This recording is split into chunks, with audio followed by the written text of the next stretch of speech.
Hello students, welcome back to our channel. Now today's topic is net effect of revaluation. ये हमारा chapter अभी main वही चल रहा है, change in profit sharing ratio. ठीक है, इसमें हमारा ये टॉपिक है net effect of revaluation. Actually क्या होता है कि जब प्रॉफिट शेयरिंग रेशियो चेंज होता है तो हमारे जो एसेट्स होते हैं और लाइबिलिटीज़ होती हैं उनके अमाउंट में कुछ वेरिएशंस आते हैं. वेरिएशंस एज इन या तो वो इंक्रीज़ हो रहे होंगे या तो वो डिक्रीज़ हो रहे होंगे. ठीक है, तो उस इंक्रीज़ और डिक्रीज़ वैल्यू को हमें अपने रिवैल्यूएशन अकाउंट में रिकॉर्ड करना होता है. ठीक है, बट समटाइम्स क्या होता है कि पार्टनर्स जो हैं, partners decide to record the net effect of revaluation of assets and liabilities without affecting the old amount of assets and liabilities. मतलब वो ओल्ड अमाउंट जो है एसेट्स एंड लाइबिलिटीज़ का उनको नहीं चेंज करना चाहते हैं, बट वो ये चाहते हैं कि हम इस इफ़ेक्ट को रिकॉर्ड कर लें. ठीक है, तो उसका केवल एक एक ही तरीका है, वो है क्या, बाय पासिंग एडजस्टमेंट एंट्री. ठीक है, तो एडजस्टमेंट एंट्री हमारी क्या होती है, वो होती है हमारी gaining partners capital account debited to sacrificing partners capital account in case of profit. But in case of loss it will be sacrificing partners capital account debit to gaining partners capital account. यहाँ पे आप इस entries को देख सकते हैं. यहाँ पे हमने मेंशन भी कर दिया है कि प्रॉफिट के केस में ये एंट्री है एंड लॉस के केस में ये एंट्री है. ठीक है, तो और बाकी हम लोग ये पूरा प्रोसेस होता है, ये हमारे पास 3 स्टेप्स हैं. इन 3 स्टेप्स में इस एंट्री को पास किया जाता है. तो सबसे पहला स्टेप क्या होता है कि हमको क्या करना है कि कंप्यूटेशन करना है किसका, net effect of revaluation. Revaluation का जो नेट इफ़ेक्ट आ रहा है वो क्या आ रहा है.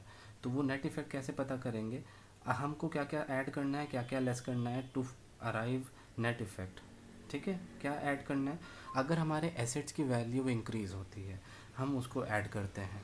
लाइबिलिटीज़ की वैल्यू डिक्रीज़ होगी तो तब हम उसको, लाइबिलिटीज़ की वैल्यू डिक्रीज़ होगी तब हम उसको क्या करेंगे, ऐड करेंगे. ठीक है, लाइबिलिटीज़ की वैल्यू डिक्रीज़ होगी हम उसको ऐड करेंगे.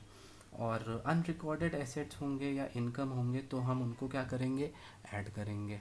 ठीक, साथ में हम लोग increase in value of liabilities को लेस करते हैं, decrease in value of assets को लेस करते हैं, अनरिकॉर्डेड लाइबिलिटीज़ एंड एक्सपेंसेस को लेस करते हैं.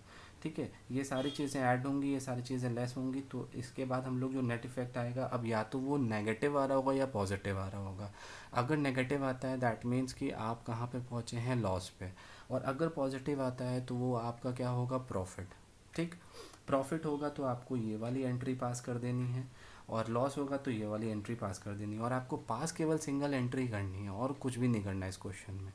ठीक है, लेकिन ये जैसे आपने एंट्री पास कर दी तो उसके बाद अमाउंट जो कैलकुलेट होगा वो किसके बेसिस पे होगा, वो सेकंड स्टेप के बेसिस पे होगा. वो क्या है आपके पास, calculation of sacrificing and gaining ratio, जो हमने प्रीवियस वीडियोस में अपने डिस्कस कर चुके हैं कि सेक्रीफाइसिंग और गेनिंग रेशियो कैलकुलेट कैसे किया जाता है. ठीक है, तो ये टोटल ओवरव्यू है कि आपको किस तरीके से रिकॉर्डिंग करनी है नेट इफ़ेक्ट ऑफ रिवैल्यूएशन. ठीक है, यहाँ पर हमारे पास एक एग्जांपल भी है, जैसे कि इंक्रीज़ और डिक्रीज़ भी दे रखा है एज इट इज़. तो हमको क्या करना है, सबसे पहले हम लोग क्या करते हैं कि नेट इफ़ेक्ट को कैलकुलेट कर लेते हैं. ठीक, तो नेट इफ़ेक्ट को कैलकुलेट करने के लिए क्या करेंगे, कैलकुलेशन ऑफ नेट इफ़ेक्ट. ठीक, नेट इफ़ेक्ट को हमें कैलकुलेट करना है तो हमें सबसे पहले क्या करना है, increase in the value of assets. तो increase in value of land, land is an asset, तो इसकी इंक्रीज़ जो वैल्यू है वो हम ले लेंगे. और इंक्रीज़ इन लाइबिलिटी है ये, डिक्रीज़ इन प्लांट है ये भी नहीं, और decrease in amount of creditors, creditors हमारी लाइबिलिटीज़ होती हैं तो ये भी हम ले लेंगे. तो ऐड करने के लिए हमारे पास 2 आइटम हैं, वो क्या क्या हैं, इंक्रीज़ इन असेट. ठीक है, जो कि हमारा क्या था, लैंड. ठीक, ये आ गया आपका 28,000. नेक्स्ट है इंक्रीज इन एसेट आ गया. नेक्स्ट आपका आएगा decrease in creditors. So decrease in liability, जो कि हमारे क्या हो गए, क्रेडिटर्स. ठीक है, ये आ जाएगा आपका, वो कितना है, 15,000. तो ये दोनों चीज़ें क्या करनी है, हमको ऐड करनी है. ठीक, प्लस एंड प्लस. अब हमको बाकी ये दोनों चीज़ें क्या, decrease in plant, decrease in plant हम क्या करते हैं, लेस. इंक्रीज इन लाइबिलिटी वो हम करते हैं लेस. बाकी दोनों चीज़ें हमारी लेस होंगी। ठीक है, तो आ जाएगा डिक्रीज इन प्लांट, वो कितना हो गया आपके पास 20,000। नेगेटिव को हम लोग ब्रैकेट्स में शो करते हैं, ये हमेशा आप ध्यान रखिएगा, और बाकी पॉजिटिव को हम कोई ब्रैकेट या कुछ नहीं लगाते। ठीक, इंक्रीज इन आउटस्टैंडिंग एक्सपेंसेस, ये हमारा हो गया लाइबिलिटी। ठीक है, तो ये भी हमारा नेगेटिव रहेगा 5,000। ठीक, तो नेट इफेक्ट कितना आ रहा है हमारे पास 28 बचा, यहाँ पे बचा 18, तो टोटल हमारे पास आता है 18। और ये क्या है हमारे पास, ये है हमारे पास प्रॉफिट।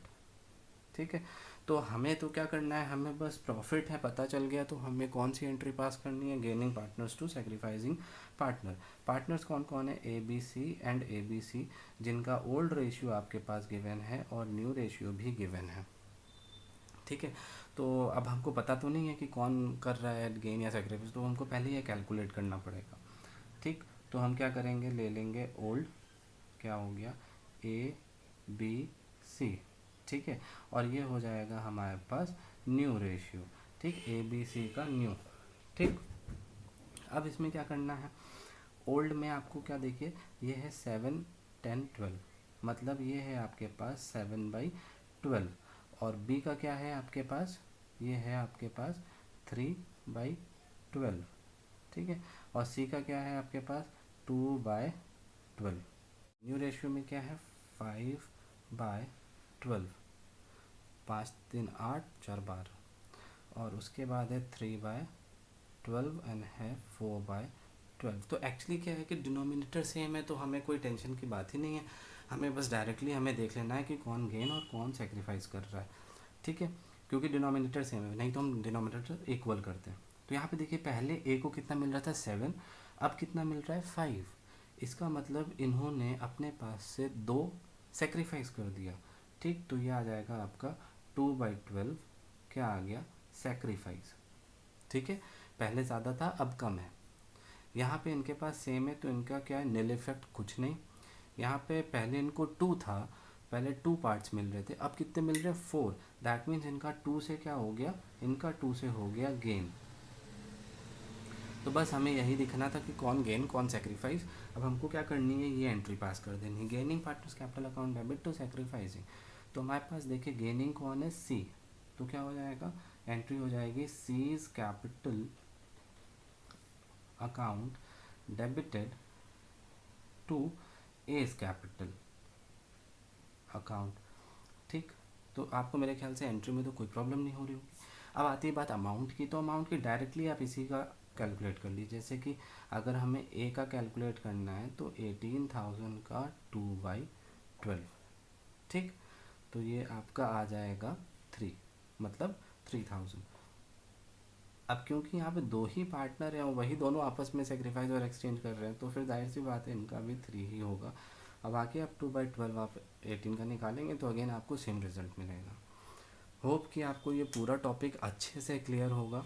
अगर आपको कोई भी प्रॉब्लम होती है किसी भी तरीके के क्वेश्चन में, तो आप मुझे कमेंट सेक्शन में आप मुझे कमेंट करके बता सकते हैं या पूछ सकते हैं कि आपको कौन से क्वेश्चन में क्या प्रॉब्लम हो रही है।